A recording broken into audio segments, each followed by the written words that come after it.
कि एक मिलती दारुण दुख देई रामा।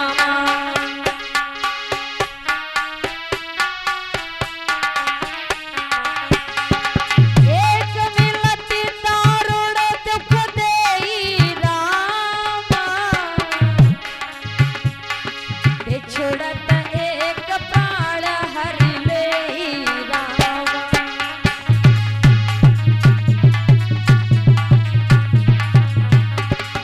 बिछुड़त एक प्राण हरि लेई रामा।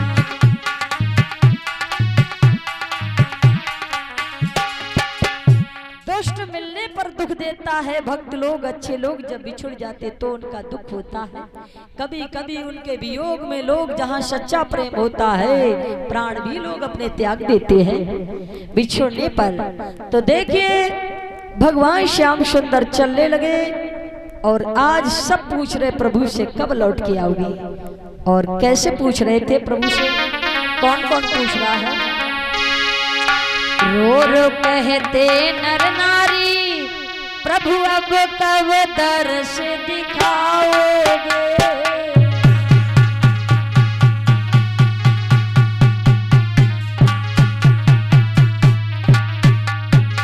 रो रो कहती थी वो गैया, प्रभु कब हमें चराओगे।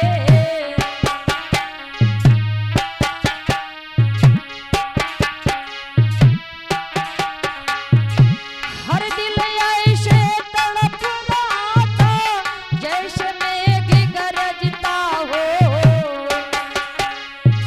आंखों से जल बरस रहा था, सावन जैसे बरसता हो।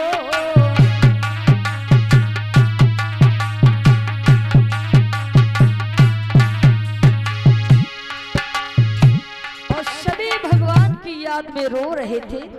उसी समय भगवान आगे बढ़ गए और जब तक रथ की धूल भी दिखाई देती रही, गोपियां खड़ी रहीं। और जैसे ही रथ की धूल नहीं दिखाई दी और भगवान ने उनके मोह को छोड़ दिया, और जैसे ही मोह हुआ तो एक दूसरी से कहती, बहन भगवान का रथ बहुत दूर निकल गया। और कितनी दूर निकल गया है। एरी शकी पीछे अब धूल ही धूल, अब रथ गयो श्याम को दूर सखी रथ।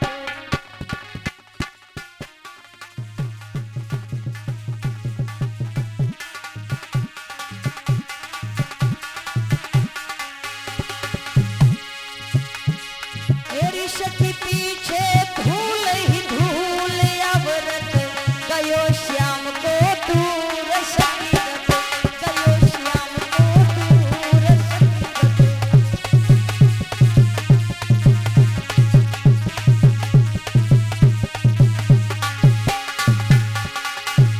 अरे सुना है गोकुल वृंदावन, सुना है गोकुल वृंदावन। अब चले गए अति दूर सखी रथ, गयो श्याम को दूर बहना रथ। गयो श्याम को दूर सखी रथ।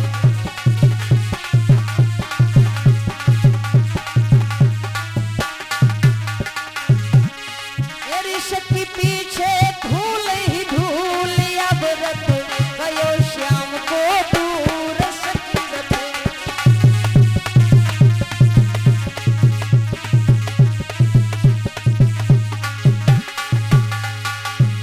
और क्या बोली गोपियां, कोयल के शुद्ध का गाने पाले, कोयल के शुद्ध का गाने पाले। हंस हंस के उनने कंठ लगाए, बड़े हुए तब उड़ने लागे। अब चले गए अति दूर सखी रथ,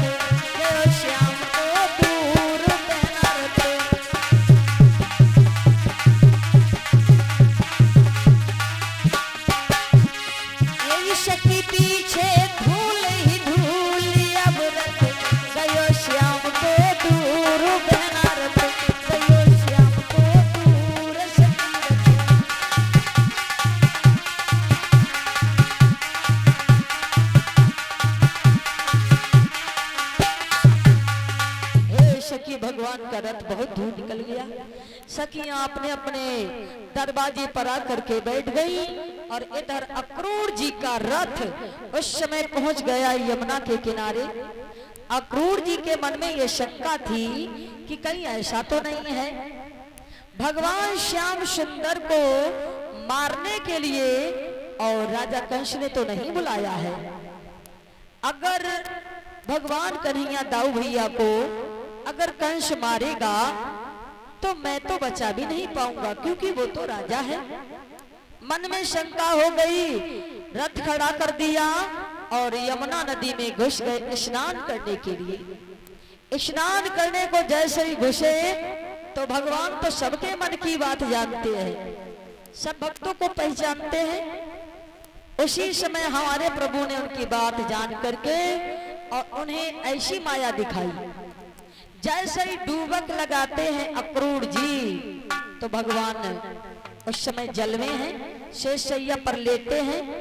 शेष महेश गणेश सभी भगवान की सेवा स्तुति वंदना कर रहे हैं और ऊपर आते हैं तो भगवान रथ में बैठे हैं।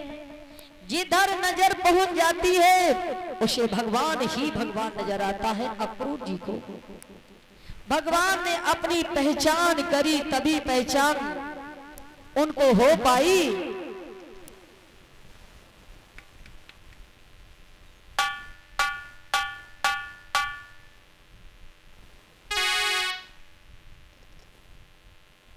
और इसी बीच हमारे भैया रविंद्र जी, जिन्होंने अपनी माता जी के साथ, धर्म पत्नी जी के साथ नोटों के हार से स्वागत किया है, और यही कथा के यजमान है जो अमृतमयी कथा की बरसात करा रहे हैं। तो भगवान से व्यासपीठ से यही कामना है भक्त के लिए कि प्रभु हर मनोकामना पूरी करे और सारी कामना पूरी करे, जो भी मन में इच्छा हो, और बहुत सुंदर भगवान जीवन दे, किसी बात की कोई कमी ना रहे।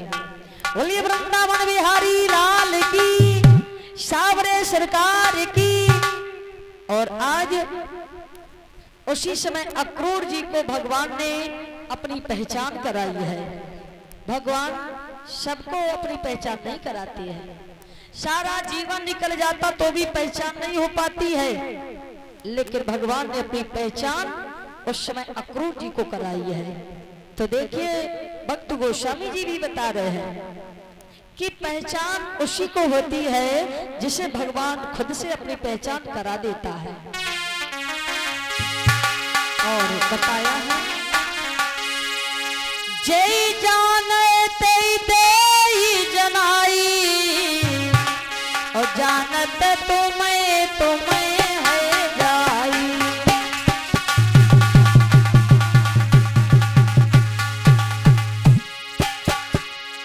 जय जानते तेई जनाई जानत तुम्हें है जाई।